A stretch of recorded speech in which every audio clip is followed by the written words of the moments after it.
So mga kaibigan, ito po, na-debunk na naman po ang mga tarantadong mga Dutertes, no?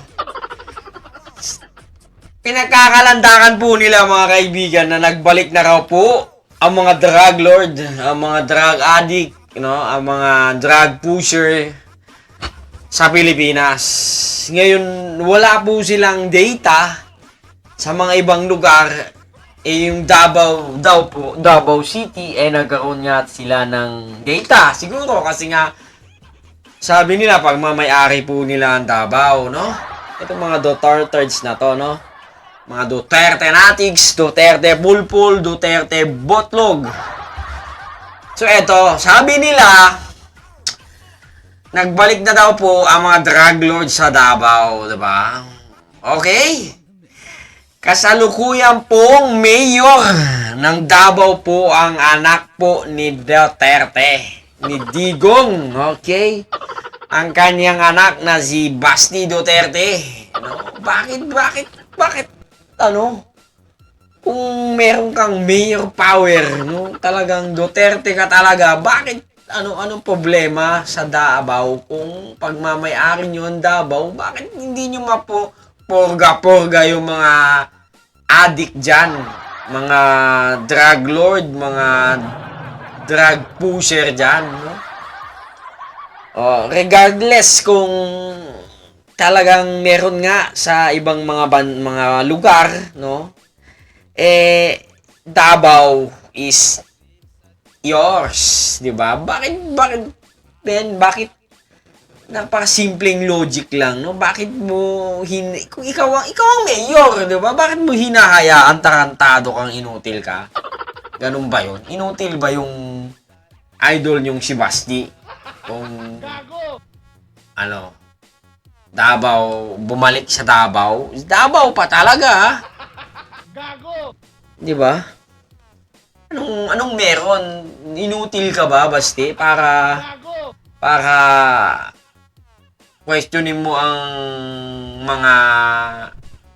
Duterte, ang Marcos administration na bumalik na mga drug lords sa ilugar mo. Anong ginagawa mo? Ganun ka ba katarantado? Ganun ka ba loko-loko kung hindi mo kayang sugpoin yan? City mo yan, diba? Ibalurin natin ang sinabi ng Malacanang, no?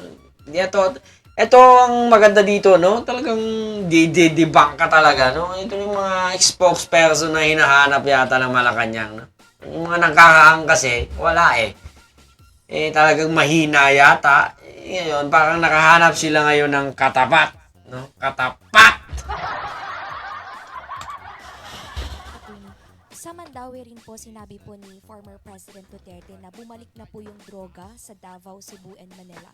Marami na rin mga tambay ang na-hold up at mga nasasaksak. Reaction po ito. Davao, including Davao City? Oh, okay. Kung Davao City pinag-uusapan natin, sino ba ang mayor ng Davao City? Hindi ba yung anak niya? Si Mayor Basti Duterte. So, ibig ba sabihin nun, napaka-inefficient ng anak niya? Hindi lang ho na inefficient, inutil. Ang data. Kaya nga po, papalitan siya ng ama niya eh. Matandaan natin. Nung panahon niya, Kaya po, papalitan siya ng ama niya. meron bang nare-record doon sa mga biglang nawawalang mga tao? Tanong lang natin yun.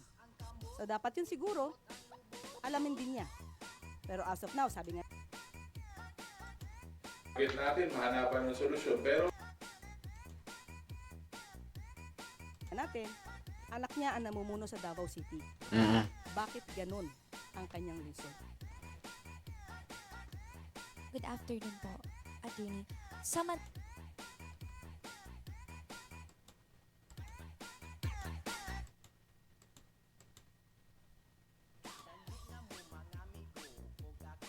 Mandaue rin po, sinabi po ni former President. Di ba? Bakit mo kukwestiyonin idadama yung lugar na hawak mo ng ilang dekada? Yung doon ka na tumanda sa lugar na yan, hawak-hawak mo, tapos kukwestiyonin mo Eh, siyempre, ibabalik sa'yo yun. Putang ina talaga tong si Digo. Katangahang pinapakiral mong tarantadong matanda ka. Ano, siguro nantitrip ka lang, di ba? Mga fake newser. Nakuha mo yung kiliti talaga ng mga DDS.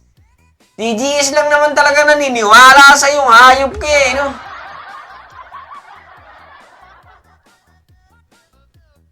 Yung mga hayop ka.